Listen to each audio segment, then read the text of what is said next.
સવારના નાસ્તામાં જે લોકો સરસ મજાની ભાખરીનું સેવન કરતા હોય છે એના માટે આ સરસ મજાનો વિડીયો છે કે ભાખરીનું સેવન અમુક રોગોમાં અમુક પરિસ્થિતિઓમાં ન કરવું જોઈએ, બાકી તમારે દવાઓનો સહારો લેવો પડશે.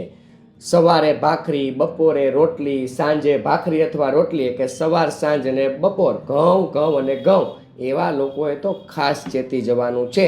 અન્ય ધાન્યો પણ છે, માત્ર ઘઉંનું જ સેવન કરવું અને એ પણ એક ધારું એ જરૂરી નથી. ધાન્ય હંમેશા ફરતું ખાવું જોઈએ, જેનાથી શું થશે કે આપણા શરીરમાં ત્રિદોષ પણ બેલેન્સ રહેશે અને નાના મોટા રોગો થવાની શક્યતાઓ પણ ઘટી જાય છે. અને પોષક તત્વો તમામ પ્રકારના જે મળતા હશે ધાન્યોમાંથી એ પણ આપણને મળતા રહેશે.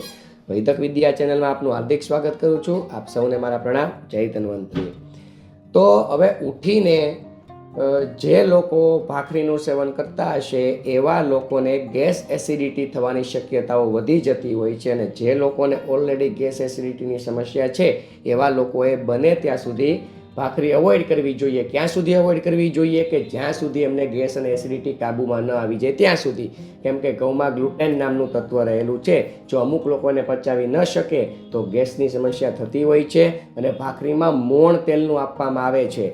તો જે લોકોને એસિડિટીની સમસ્યા છે તો તેલનું સેવન કરવાથી એસિડિટીની સમસ્યામાં વધારો થઈ શકે છે. અને એમાં સિંગ તેલનું મોલ આપો તો મગફળી છે એ તો ખૂબ એસિડિટીવાળા લોકોએ ખાવામાં ધ્યાન રાખવું પડશે, કેમ કે એની એસિડિટીમાં વધારો થઈ શકે છે. એટલે બને ત્યાં સુધી ગેસ એસિડિટીની સમસ્યા રહેતી હોય એવા લોકોએ ઘઉંનું સેવન, ઘઉંની ભાખરીનું સેવન અવોઇડ કરવું જોઈએ.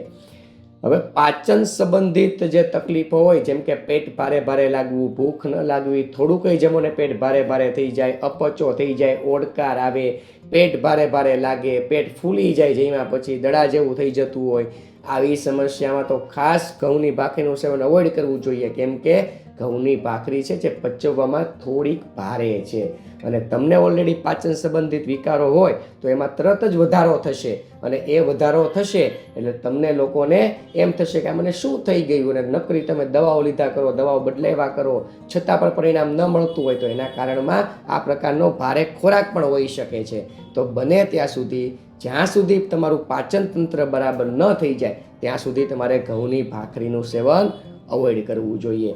ત્રીજા નંબરે સરસ મજાની વાત કરું તો વજન જે લોકો ઘટાડતા હોય અને જે લોકોને વજન ઘટાડવું છે અને જે લોકોને વજન વધવા નથી દેવું. કેમ કે ઘઉં છે ને એ તમારા વજનમાં વધારો કરી શકે છે, કેમ કે એમાં કાર્બોહાઈડ્રેટ સારી માત્રામાં રહેલા છે, એ તમારું વજન વધારી શકે છે.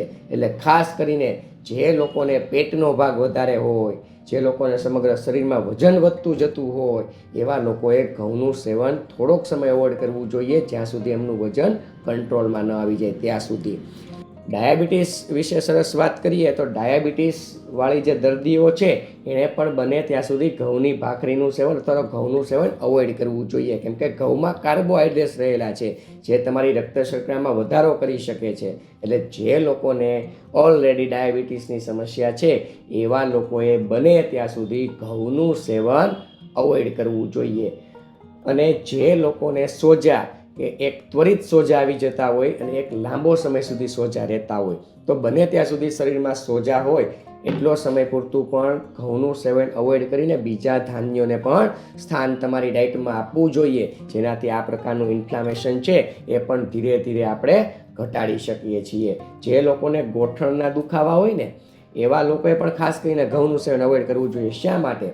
કેમ કે ગોઠણના દુખાવા સાથે જે લોકોનું વજન વધારે હોય અને વજન વધવાથી ગોઠણ ઉપર ભાર આવતો હોય અને એને કારણે જો ગોઠણના દુખાવા થતા હોય તો ચેતવું જરૂરી છે. કેમ કે ઘઉં છે તે તમારું વજન વધારવામાં તમારી મદદ કરે છે. અને વજન ઓલરેડી જરૂર કરતાં વધારે છે તો ગોઠણ ઉપર ભાર આવે છે, અને ગોઠણ ઉપર ભાર આવે છે એને કારણે ગોઠણમાં દુખાવા થાય છે. તો બને ત્યાં સુધી આ પ્રકારની દર્દીઓ પણ ઘઉંનું સેવન અવોઇડ કરવું જોઈએ. અને બીજા ધાન્યો છે, બાજરી છે, જુવાર છે, મકાઈ છે, રાગી છે, આ બધા ધાન્યો પણ ખૂબ પૌષ્ટિક છે. એને પણ સ્થાન આપજો અને તમારા શરીરને નિરોગી રાખજો અને રોગ પ્રતિકારક શક્તિ વધારી લેજો. આપ સૌને મારા પ્રણામ. જય ધન્વંતરી.